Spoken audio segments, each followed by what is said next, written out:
How's it going, everyone? It's Mike from PC Classic Cars, back with another virtual description. Today we are going to talk about my 1964 Chevrolet Chevelle. This is a vehicle I bought from a family in Indiana. They actually sold me this Chevelle as well as a Camaro convertible. They were downsizing their collection and offered the vehicles to me directly, so that's how I acquired them. The driveline that's in this Chevelle is a non-original 350, runs very strong. I do not know the internals of the motor, but it runs better than a stock 350. You do have an upgraded Edelbrock aluminum intake with an Edelbrock carburetor. You do also have an MSD setup on it, as well as an aftermarket chrome alternator. Again, motor is very strong, backed by a 200R4 automatic overdrive transmission. You do have an aftermarket floor shifter that we'll dive into in the interior condition of the car, but the shifter works great. You do have power steering, nice and tight setup on the steering, power front disc brakes. Brakes work like they should as well. Car goes down the road really nice and is a strong car mechanically. On the exhaust, you do have an aftermarket set of headers, full dual exhaust with Flowmaster mufflers, and then full tailpipes in the back. This is a non-AC car, but the heater core is hooked up and blows well. And then some other mechanical features. You do have a front sway bar. You do have aftermarket rear air shocks and traction bars. Looks like the upper and lower ball joints in the front end have been replaced. Some of the bushings do have a little bit of age and cracking to them, but all that stuff is still in nice shape. Take a look at my test drive video. You'll see me personally driving the vehicle going down the road. I'll talk more about the mechanicals, but it is a strong running Chevelle.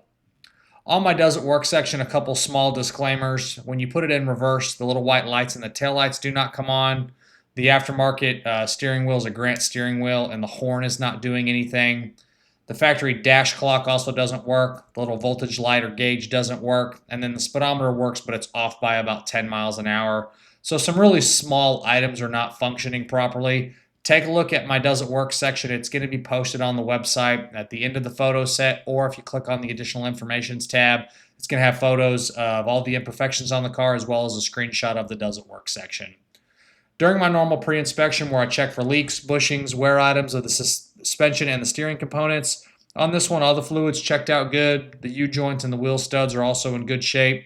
Suspension components, tie rods, ball joints, all that stuff has been done at some point, probably why the car drives so nice. Like I mentioned before, some of the suspension bushings do have some age to them, but nothing that needs to be addressed at the very moment. I do not see any current leaks, but you never know when something can start. So I have 100 old cars here at my shop at any given point, and I'd say 95% of them will get a drip at some point. So just expect probably to get a little drip here and there, but it does look nice and dry right now. On the exterior, it was a color change. Originally, this was code 918 Azure Blue. It's now painted white. My guess is this whole car was probably put together back in the early 2000s, if I just had to guess. So it's not a fresh car mechanically or a fresh car cosmetically, but it still represents well. There's a little bit of paint cracking in the door jambs, some other little imperfections, little touch-ups here and there. The little rocker to quarter seams got some little flakes in the paint that you'll see photos of in my additional informations tab. Nothing is scaring me away. The paint still represents nice. Does have some aftermarket pinstriping on it that does have some little nicks in the pinstriping. I think with the Krager wheels and just kind of the age of the car, it kind of goes with the overall style. It's kind of a good old school style hot rod. Shows well. You do have the 15-inch Krager wheels with Goodyear 215/60 tires. I will say the date code on the tires is 2009. So no dry rot or cracking, but the tires do have a little bit of age to them. The trim, the glass, and the bumpers, all of that stuff kind of falls into the same category. You have your rocker moldings, your wheel lip moldings, and your body side moldings. A few of them have some little dings and little imperfections with some minor pitting. I'll have photos of all that stuff in the additional informations tab, but just expect kind of original trim around the car and the glass. On the interior, same thing as the exterior. It was a color change. Originally, it was code 750 Aqua. Now it's like a black, almost a velour style interior. And I apologize, I keep rubbing my eye. I've got something in my eye here today. A black style interior. The seat covers, the headliner, door panels, carpet, and mats, all that stuff shows well. You do have an aftermarket Grant GT style steering wheel, aftermarket retro style AM, FM auxiliary radio. You do have the odometer, oil pressure, and the water temperature gauge mounted under the dash. There is also a toggle switch mounted under the dash next to the oil gauge, but it's not doing anything. So I'm guessing at some point it was hooked up to maybe an aftermarket fan. Just kind of guessing, but that toggle switch doesn't currently do anything. Overall, the interior represents really nice. It is an older style interior with the material that was used, but it still shows really well. The engine bay is very clean. Again, you have the aftermarket upgrades like the aluminum intake, the valve covers, you have the aftermarket chrome alternator. All of that stuff shows well. You do have a hood insulator on the bottom of the hood. The firewall is nice. The inner fenders are nice. The core support and the radiator, all that stuff checks out good with no issues.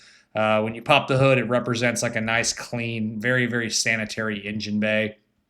The underneath is one of my favorite things about the car. It is very solid and original metal from everything that I can see. It is a factory undercoated car, so you do have some undercoat on the floors. The floors themselves, the frame rails, the trunk, and the drop downs, everything is very nice and very, very solid. I don't see any problems on the bottom side, and it's a very good, solid car.